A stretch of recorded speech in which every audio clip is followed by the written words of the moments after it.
بسم اللہ الرحمن الرحیم۔ السلام علیکم جماعت چہارم اسٹوڈنٹس، آپ سب کیسے ہیں؟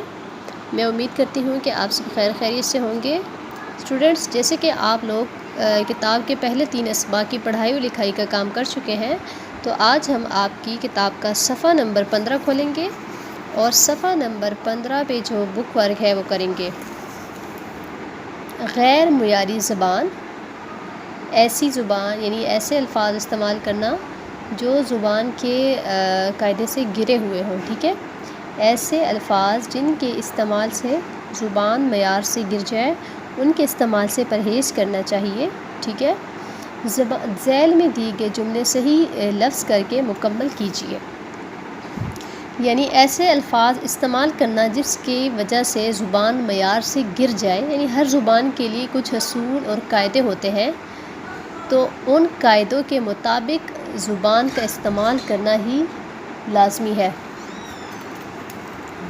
تم ہمیشہ ڈیش کرتے رہتے ہو، پنگے گڑبڑ۔ اب پنگے آپ عام زبان میں استعمال کرتے ہیں، یعنی آپس کی جو گفتگو ہوتی ہے اس میں اپنے سے بنائے گئے الفاظ، تو یہاں ہم نے وہ لفظ استعمال کرنا ہے جو کہ آپ کی زبان میں یا ہماری اردو زبان میں معیاری ہے۔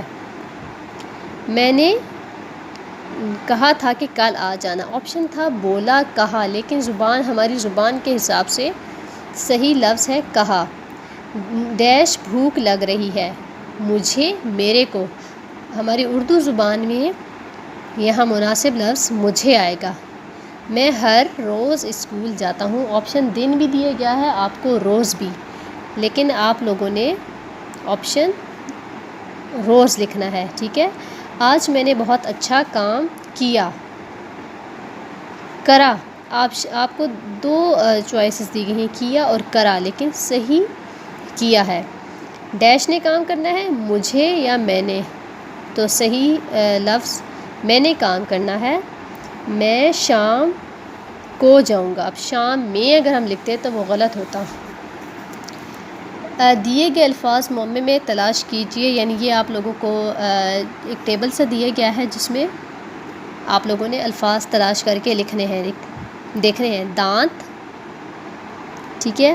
میں نے آپ لوگوں کے لیے یہ سارے ڈھونڈ دیے ہیں اور ان کو سرکل کر دیا ہے۔ دانت، مسواک، ٹھیک ہے؟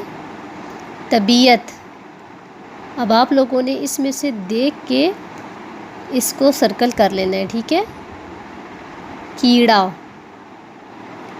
اور نیکسٹ ہے صحت، اگلا ہے وضو، نیکسٹ ہے درخواست، اس سے اگلا ہے قوانین، ٹھیک ہے؟ ماحول، جراثیم، یعنی یہ سارے الفاظ آپ لوگوں کو دیے گئے ہیں اور آپ لوگوں نے یہ الفاظ اس میں سے تلاش کرنے ہیں۔ میں نے آپ کو تلاش کر دیے ہیں اور اس کے اوپر لائنز لگا دی ہیں، آپ لوگوں نے اب یہ کام بک پر ہی کر لینا ہے۔ اگلا ہے آپ کا مکالمہ نگاری۔ 2 یا 2 سے زیادہ افراد کی گفتگو مکالمہ کہلاتی ہے، یعنی 2 یا 2 سے افراد یا شخص جو آپس میں بات چیت کرتے ہیں اسے ہم مکالمہ کہتے ہیں۔ اپنے دوست سے کی گئی گفتگو مکالمے کی شکل میں لکھیے۔ یہاں آپ لوگوں کے سمجھانے کے لیے میں نے لکھ دی ہے کہ نیکسٹ ٹائم آپ لوگوں کو اگر کوئی مکالمہ لکھنے کو کہے تو آپ لکھ سکیں۔ آپ یعنی آپ خود، ٹھیک ہے؟ اگر آپ کسی سے بات چیت کر رہے ہیں تو اس میں آپ ہی کے لیے استعمال ہوا ہے۔ آپ، السلام علیکم، دوست نے جواب میں کہا وعلیکم السلام۔ پھر آپ نے پوچھا علی کیا حال ہے، یعنی علی آپ کے دوست کا نام ہے۔ دوست، میں ٹھیک ہوں۔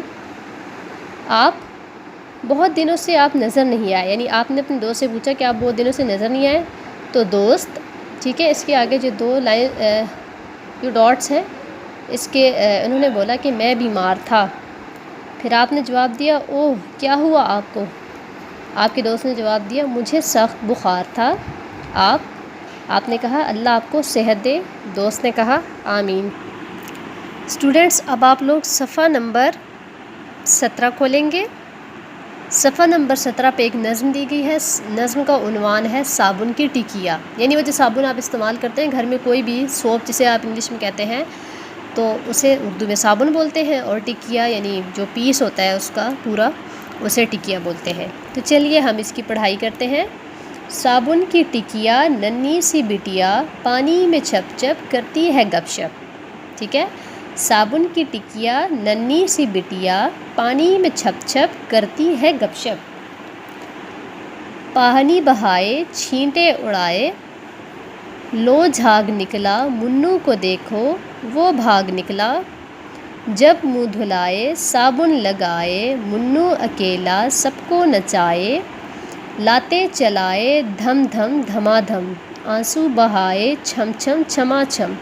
منو کھڑا ہے کرسی کے اوپر، صابن کے ڈر سے کرتا ہے تھر تھر۔ منو کو پکڑو بازو میں جکڑو، نلکے پہ لاؤ ٹب میں بٹھاؤ۔ صابن کی ٹکیا سر پر لگاؤ، جب جھاگ نکلے پانی بہاؤ۔ صابن کی ٹکیا سر پر کھڑی ہے، منی سی بٹیا کتنی بڑی ہے۔ یہاں آپ لوگوں کو صابن کی ٹکیا کی کہانی سنا رہے ہیں۔ ٹھیک ہے، حسن عابدی اس نظم کے شاعر ہیں، اور انہوں نے آپ کو صابن کی ٹکیا کی ایک زبردست اور دلچسپ قسم کی نظم آپ لوگوں کے لیے لکھی ہے۔ شاعر نے پہلے صابن کی ٹکیا کو ننھی سی بٹیا کا نام دیا ہے، ٹھیک ہے، پھر آپ کو بتایا ہے کہ پانی میں چھپ چھپ کرتی ہے، یعنی جب آپ صابن پہ پانی لگاتے ہیں تو چھینٹے اڑتے ہیں، جھاگ نکلتا ہے، آپ دیکھتے ہیں۔ پھر چھوٹے بچے گھر میں ہوتے ہیں، اگر آپ یہاں جیسے انہوں نے منو کی بات کی ہے کہ منو جب بھی منہ دھلاتا ہے تو وہ خود کو بچانے کے لیے صابن سے منہ دھلانے کی وجہ سے اسے محسوس ہوتا ہے کہ یعنی آنکھوں میں صابن لگتا ہے نا، اسی وجہ سے منو صابن سے ڈرتا ہے۔ ٹھیک ہے، یہاں آپ تصویر میں دیکھ بھی رہے ہیں کہ کرسی کے اوپر منو کھڑا ہوا ہے اور وہ صابن کے ڈر سے کانپ رہا ہے۔ ٹھیک ہے، جیسے آپ لوگ یا آپ کے گھر میں چھوٹے بچے ہوتے ہیں تو وہ بھی صابن سے منہ دھلانے سے ڈرتے ہیں کہ اس سے آنکھوں میں جلن ہوتی ہے۔ ٹھیک ہے، یہ نظم آپ کی اسی بارے میں ہے، صابن کے بارے میں ہے۔ آپ لوگوں نے جو کام اب میں نے مکالمہ والا اور جو صحیح الفاظ کا استعمال تھا میں نے کروایا ہے، آپ لوگوں نے وہ بک پر اچھے طرح سے کر لینا ہے، اور یہ نظم ہے صابن کی ٹکیا، اس کی اچھی طرح سے پڑھائی کر لینی ہے۔ جو مشکل لفظ ہیں آپ لوگوں نے ان کو خط کشیدہ کر لینا ہے، اگر میں نے نہیں بھی کیے تو بھی آپ لوگوں نے خود سے کر لینے ہیں۔ ٹھیک ہے، میں کر بھی رہی ہوں ساتھ ساتھ، لیکن فار ایگزامپل اگر کبھی میں بھول جاتی ہوں نہیں کرواتی تو بھی آپ لوگوں نے کرنا ہے۔ اور یہ جو الفاظ میں آپ لوگوں کی خط کشید کر رہی ہوں، آپ لوگوں نے اپنی رف کاپی پہ لکھنے ہیں اور ان کی 3 بار پریکٹس کرنی ہے، ان کی مشق کرنی ہے تاکہ آپ لوگوں کو لکھنا آ جائے اچھی طرح سے۔ تو اسٹوڈنٹس آج کے لیے اتنا ہی کام ہے۔ اللہ حافظ۔